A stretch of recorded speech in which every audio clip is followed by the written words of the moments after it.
Liz, who'd stood beside him throughout his troubles with the press, was to prove a wonderful source of support in his battle with Sony to regain control of his album masters and retain ownership of his share of the record company's catalog.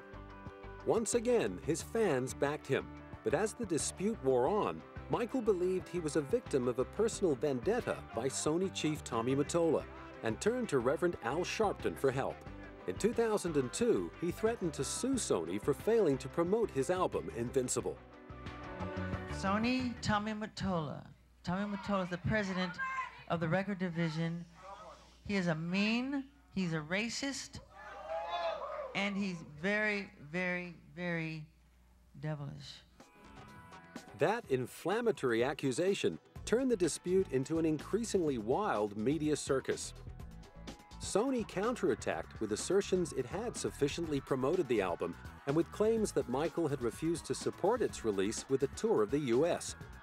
Despite the dispute, Invincible was still a commercial success, debuting at #1 in 13 countries and selling around 10 million copies worldwide. In the middle of it all, Michael had become the proud father of a third child, Prince Michael II.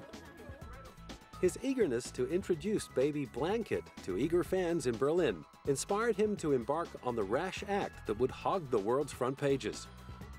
The notorious baby dangling incident was seen by the media commentators as evidence that the king of pop had lost all sense of judgment, and although Michael later apologized for his terrible mistake, the stigma haunted him.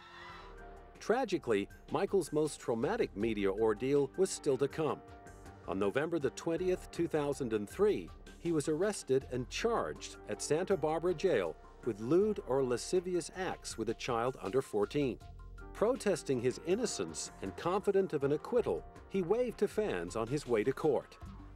As the interminable legal process drew to a close almost 2 years later, his fans never lost faith that Michael would be found not guilty.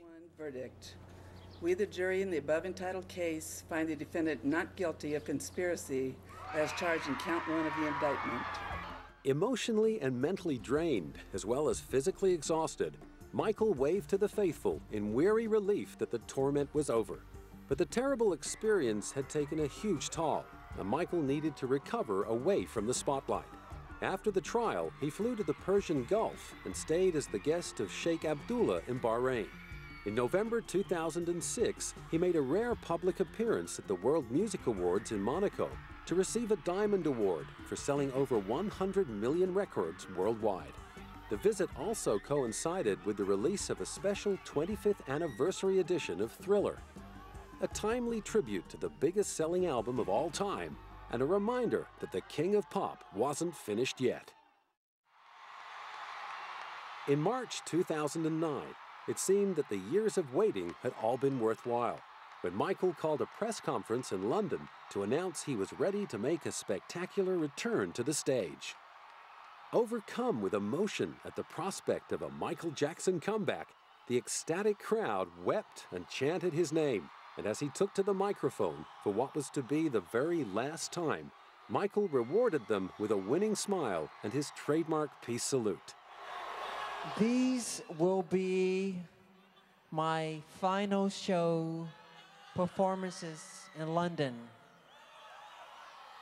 This will be it. This is it. And when I say this is it, it really means this is it. Because I'll be performing the songs my fans want to hear. This is it. I mean, this is really it. This is the final curtain call. Okay? And I'll see you in July. The tears shed in joy at the announcement of his comeback turned to tears of despair and disbelief when on the afternoon of June the 25th, TMZ.com broke the news that Michael had suffered a fatal heart attack at his rented home in Bel Air.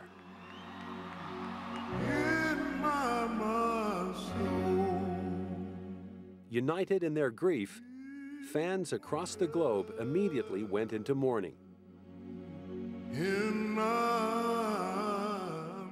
Although most of them had never met their idol or even seen him in the flesh, Michael Jackson's talent and generosity had touched them on such a personal level, they felt like they knew him.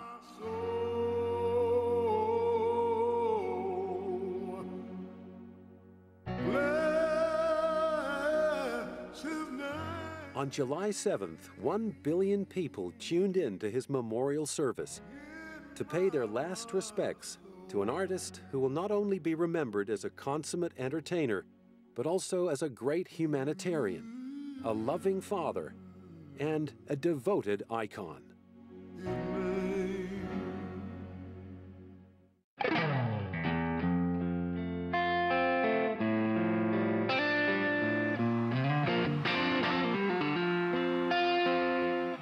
I love you.